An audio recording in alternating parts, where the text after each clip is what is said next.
안녕하세요, 여러분. 성경신학 15번째 시간입니다.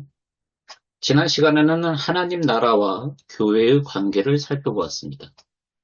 하나님 나라는 하나님의 통치이고, 교회는 그 통치를 받아들이고 그 축복을 누리는 하나님의 백성이라고 했습니다.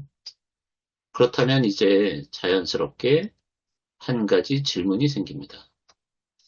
하나님의 통치를 받은 사람은 어떻게 살아야 하는가?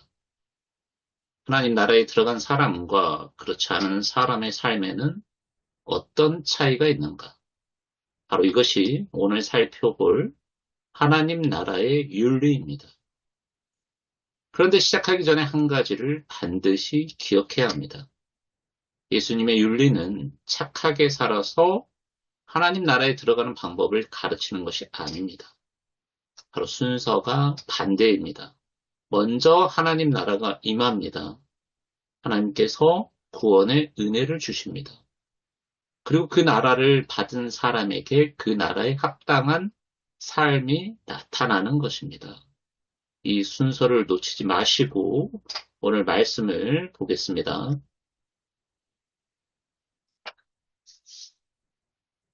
하나님 나라의 윤리를 이해하려면 먼저 마가복음 1장 15절의 순서를 봐야 합니다. 예수님께서 말씀하십니다. 때가 찼고 하나님 나라가 가까이 왔으니 회개하고 복음을 믿으라. 잘 보십시오. 예수님께서 먼저 회개해라. 그러면 하나님 나라가 올 것이다 라고 하시지 않습니다. 먼저 무엇입니까? 하나님 나라가 가까이 왔습니다. 하나님께서 먼저 행동하신 겁니다. 왕이 오셨습니다. 구원의 시대가 시작되었죠. 그러므로 이제 인간에게 요구되는 반응이 무엇입니까? 바로 회개하고 복음을 믿는 것입니다. 회개는 단순히 내가 잘못했습니다 하고 후회하는 정도가 아닙니다. 삶의 방향 전체를 바꾸는 것입니다.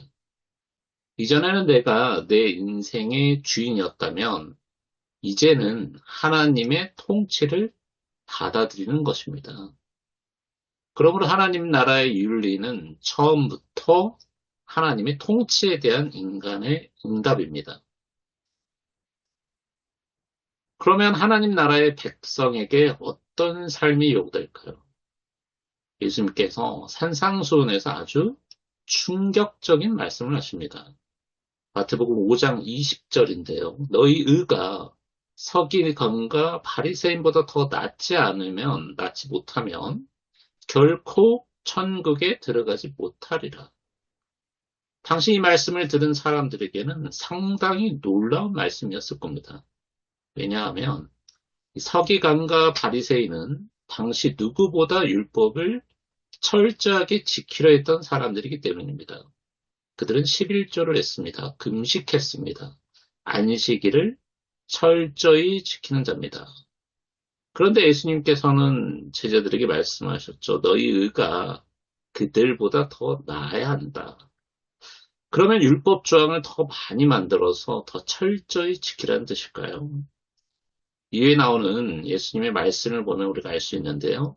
예수님은 행동의 표면, 행동이 아니라 마음의 근원으로 들어가시라고 하시죠. 바로 그 첫 번째 예가 살인인데요. 구약의 계명은 분명합니다. 살인하지 말라. 그런데 예수님은 거기서 멈추시지 않으시죠. 나는 너희에게 이르노니 형제에게 노하는 자마다 심판을 받게 되고 이게 무슨 뜻일까요? 살인과 분노가 완전히 동일한 행동이라는 뜻이 아닙니다. 그러나 예수님은 살인이 어디에서 시작되는지를 보시는 것이죠. 사람이 어느 날 갑자기 아무 이유 없이 살인하는 것이 아닙니다. 물론 뭐 요즘 묻지마 살인도 있기는 하지만 그건 일종의 정신병이죠. 그 이전의 일반적인 경우에는 미움이 있습니다. 그리고 분노가 있습니다. 상대방을 마음속에서 제거하고 싶은 욕망이 있습니다. 예수님께서는 최종 행동만 보지 않으시고 바로 이 죄가 시작되는 마음을 보신 거죠. 그러므로 나는 사람을 죽인 적이 없으니까 이 계명을 완벽하게 지켰다라고 말할 수 없는 겁니다. 이처럼 하나님 나라의 의는 훨씬 깊습니다.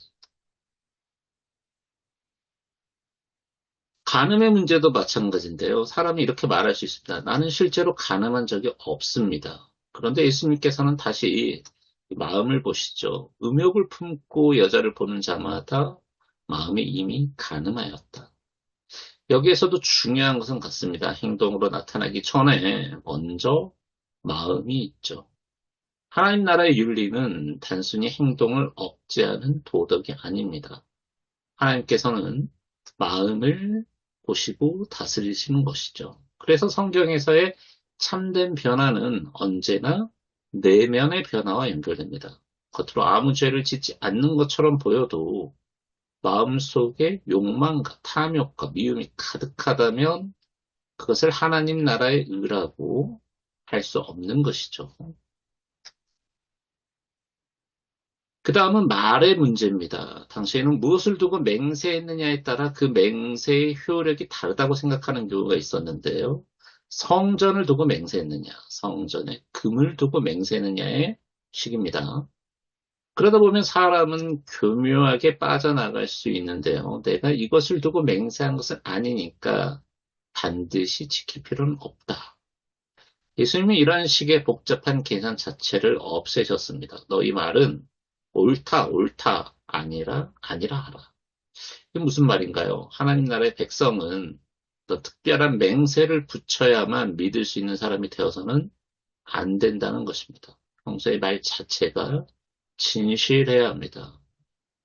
왜 그럴까요? 우리는 언제나 하나님 앞에서 말하기 때문입니다. 이제 하나님 나라의 윤리가 훨씬 더 급진적으로 나타나는데요. 눈은 눈으로, 이는 이로 갚으라. 원래 이 말씀은 보복을 장려하기 위한 말씀이 아닙니다. 오히려 보복의 한계, 범위를 설정해 놓은 것이죠. 눈 하나를 다쳤다고 사람을 죽여서는 안 됩니다. 딱 그만큼만 배상하게 하는 법적인 원칙이었죠. 그런데 예수님께서는 개인적인 이 관계에서 한 단계 더 나아가십니다. 악한 자를 대적하지 말라. 이 말씀은 국가가 범죄자를 처벌하지 말라는 뜻이 아닙니다. 여기서는 개인적인 보복의 문제입니다. 사람의 본능은 사실 나에게 한 만큼 갚아주고 싶죠. 가능하면 조금 더 갚아주고 싶습니다. 그런데 예수님께서는 하나님의 통치를 받는 사람은, 즉 하나님 나라의 백성은 그 악의 순환을 끊으라고 하십니다. 그리고 예수님은 보복하지 않는 정도에서 멈추시지 않으시고 더 나아가서 말씀하셨는데요. 너희 원수를 사랑하라. 참 이 말씀은 정말 어렵습니다. 나에게 잘해주는 사람을 사랑하는 것은 누구나 할 수 있죠. 예수님께서도 바로 그 말씀을 하십니다. 나를 사랑하는 사람만 사랑한다면 세리도 그렇게 한다는 것입니다. 그러면 하나님 나라의 백성은 무엇이 달라야 합니까? 원수까지 사랑해야죠. 심지어 박해하는 사람을 위해서 기도해야 합니다. 왜 이렇게까지 해야 할까요? 마태복음 5장 45절에 답이 있는데요. 하늘에 계신 너희 아버지의 아들이 되리니. 그러니까 하나님 나라의 윤리의 기준은 바로 주변 사람이 아니고요. 저 사람보다 내가 낫다. 이것이 기준이 아닙니다. 하늘 아버지의 성품이 바로 기준이죠. 이제 마태복음 6장으로 넘어갑니다. 예수님께서는 행동뿐만 아니라 행동의 동기까지 다루시는데요. 자, 구제는 좋은 일입니다. 기도도 좋은 일이죠. 금식도 좋은 일입니다. 그런데 좋은 일을 하면서도 하나님 앞에서 잘못을 할 수가 있습니다. 이게 어떻게 가능합니까? 사람에게 보이기 위해서 하는 것이죠. 사람들이 나를 경건한 사람으로 알아주기를 원합니다. 그러면 겉으로는 아주 종교적인 행동인데 실제로 그 중심에는 하나님이 아니라 사람이 있는 것입니다. 예수님께서는 이것을 외식이라고 하셨죠. 하나님 나라의 백성은 사람들이 나를 어떻게 보는가 보다도 하나님께서 나를 어떻게 보시는가를 중요하게 생각해야 합니다. 기도에서도 똑같은데요. 기도가 하나님께 드리는 행위인데 그것마저 사람들에게 보여주기 위한 행동이 될 수 있습니다. 그래서 예수님께서는 골방으로 들어가라고 하시죠. 핵심은 반드시 방 하나에 들어가라만 하는 기도는 아닙니다. 기도의 대상이 누구냐는 것이죠. 바로 사람이 아니라 하나님이십니다. 그리고 예수님께서는 중언부언하지 말라고 하셨죠. 왜 이방인들이 말을 많이 반복을 할까요? 말을 많이 해야만 신이 움직일 거라고 생각하기 때문입니다. 그런데 예수님께서는 말씀하셨죠. 너희가 구하기 전에 너희 아버지께서 이미 다 아신다. 하나님 나라의 기도는 신을 움직이는 그런 주문이 아닙니다. 나의 필요를 이미 알고 계시는 아버지를 신뢰하는 기도입니다. 하나님 나라 윤리에서 아주 중요한 것이 용서인데요. 왜 예수님께서 용서를 이렇게 많이 강조하셨을까요? 우리가 하나님 나라에서 받은 가장 큰 선물 가운데 하나가 바로 죄 용서이기 때문입니다. 마태복음 18장을 보시면 1만 달란트 빚진 종의 비유가 나오죠. 도저히 갚을 수 없는 빚입니다. 그런데 주인이 그것을 전부 탕감해 주죠. 근데 이 사람이 나가가지고 이제 자기에게 훨씬 적은 빚을 진 동료를 붙잡아가지고 멱살을 잡고 이제 빚을 갚으라고 하죠. 용서를 하지 않았습니다. 그러니까 자 예수님께서는 이제 묻습니다. 내가 너를 불쌍히 여긴과 같이 너도 네 동료를 불쌍히 여김이 마땅하지 아니하냐. 바로 여기서 핵심은 무엇인죠? 내가 다른 사람을 용서해서 하나님께 제 용서를 구하는 것이 아닙니다. 그 반대죠. 엄청난 용서를 받은 사람이라면 그 용서가 그의 삶에서 나타나야 한다는 것입니다. 이제 재물의 문제로 가죠. 예수님께서는 돈 자체가 악이라고 말씀하시지 않았습니다. 문제는 그 돈이 어떤 위치에 있느냐죠. 너희가 하나님과 재물을 겸하여 섬기지 못한다. 여기서 섬긴다라는 표현이 중요한데요. 재물이 단순한 도구를 넘어서 주인이 될 수 있다는 것입니다. 하나님 나라에는 왕이 한 분 계십니다. 바로 하나님이시죠. 그런데 돈이 나의 결정과 가치관과 삶 전체를 지배하기 시작하면 실제로는 돈이 나의 왕이 되어버립니다. 그래서 예수님께서 말씀하셨죠. 보물이 있는 곳에는 왕도 있다. 내가 무엇을 가장 귀하게 여기는지를 보면 내가 실제로 누구의 통치를 받고 있는지가 드러납니다. 재물의 문제 다음에 자연스럽게 염려가 나오는데요.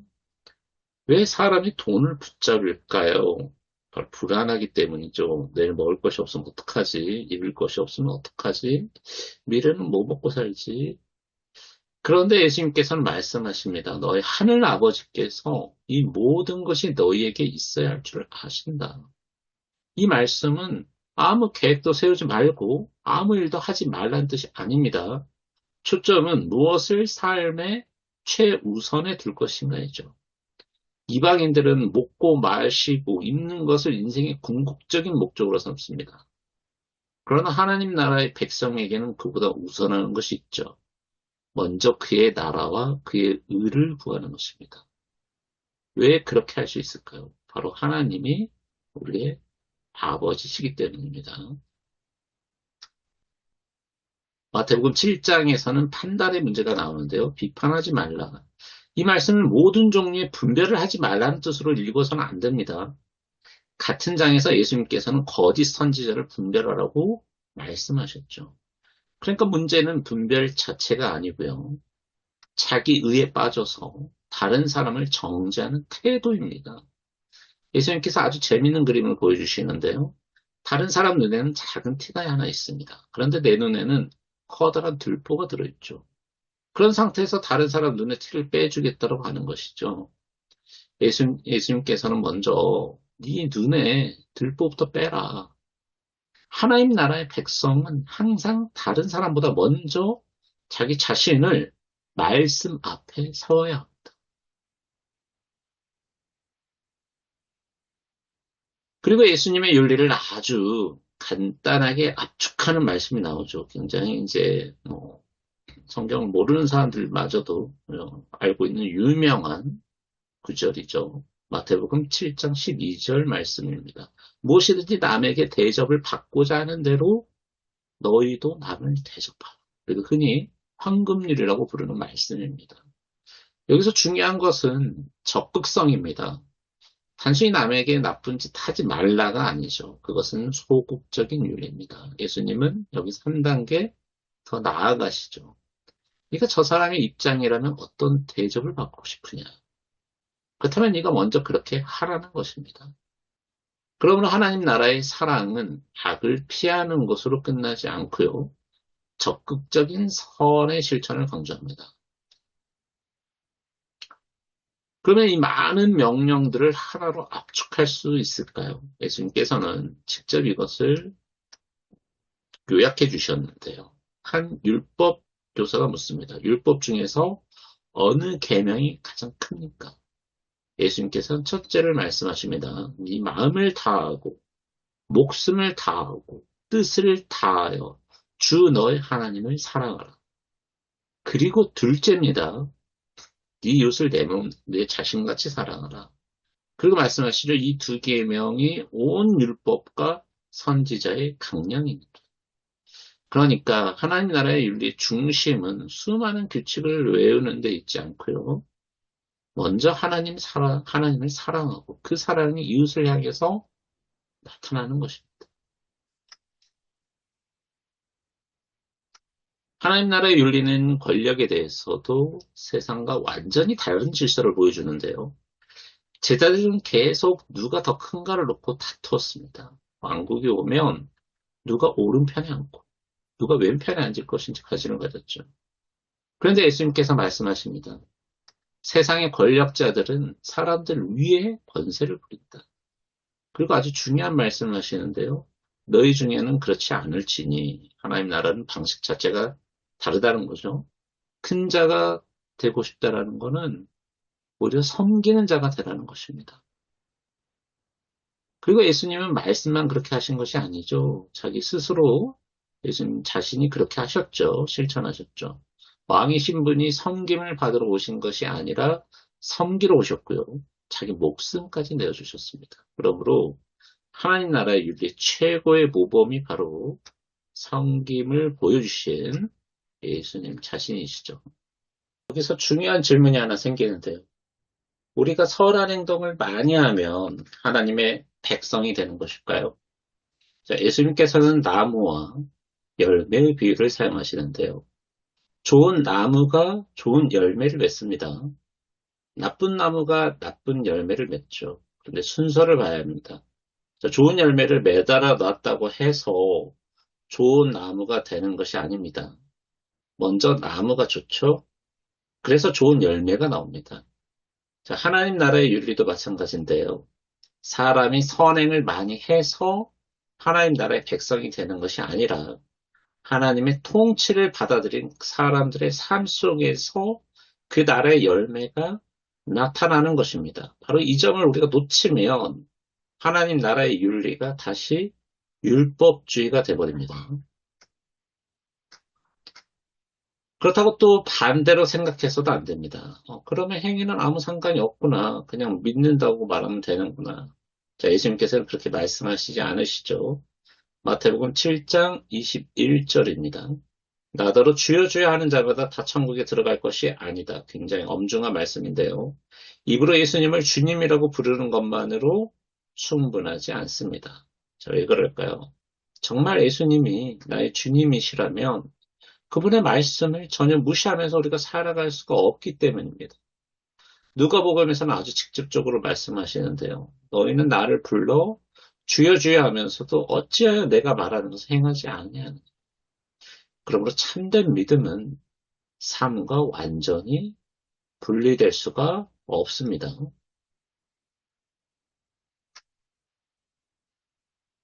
자, 지금까지 말씀을 듣다 보면 이런 생각이 들 수 있는데요. 그러면 도대체 누가 이렇게 살 수 있는가? 자, 미워하지 말라. 마음으로도 가늠하지 말라. 원수를 사랑하라. 자, 또 뭡니까? 박해하는 사람을 기도해라. 하늘 아버지의 온전하신 것 같이 온전하라.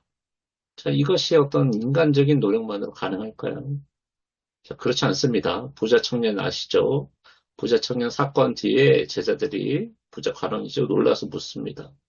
그렇다면 누가 구원을 도대체 얻을 수 있습니까? 예수님께서 말씀하시죠. 사람으로는 할 수 없으나 하나님으로서는 다 하실 수 있다. 자, 여기에 하나님 나라의 윤리에 중요한 역설이 있죠. 예수님의 윤리는 인간의 자기 의를 세워주는 것이 아닙니다. 오히려 우리의 무능력을 드러냅니다. 그리고 하나님의 은혜를 바라보게 하죠. 자, 누가복음 12장 32절을 우리가 다시 봐야 되는데요. 너희 아버지께서 그 나라를 너희에게 주시기를 기뻐하신다. 자, 나라가 먼저 주어집니다. 그 나라를 받은 사람이 그 나라의 삶을 살아가는 것이죠.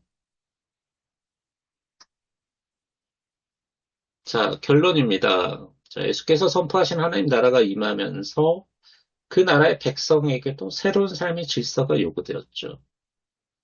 자, 하나님 나라의 의는 단순히 외적인 어떤 율법 준수에 머물지 않고요. 분노와 욕망과 거짓과 보복을 다는 인간의 마음까지도 하나님의 통치 아래 두는 의입니다. 따라서 하나님 나라의 백성은 원수를 사랑하고 용서하며 사람의 인정보다는 하나님을 구하고 재물보다는 하나님을 섬기며 높아지기보다는 섬기는 삶을 살아가죠. 이러한 삶의 기준이 세상의 가치가 아니라 하늘 아버지의 성품과 예수 그리스도의 삶입니다. 그러나 이러한 윤리는 하나님 나라에 들어가기 위한 인간의 공로가 아니죠. 하나님 나라가 먼저 은혜로 주어지고요. 그 나라를 받은 사람에게서 새로운 삶의 열매가 나타나는 것입니다. 여기까지 강의 들으시라고 수고하셨습니다. 감사합니다.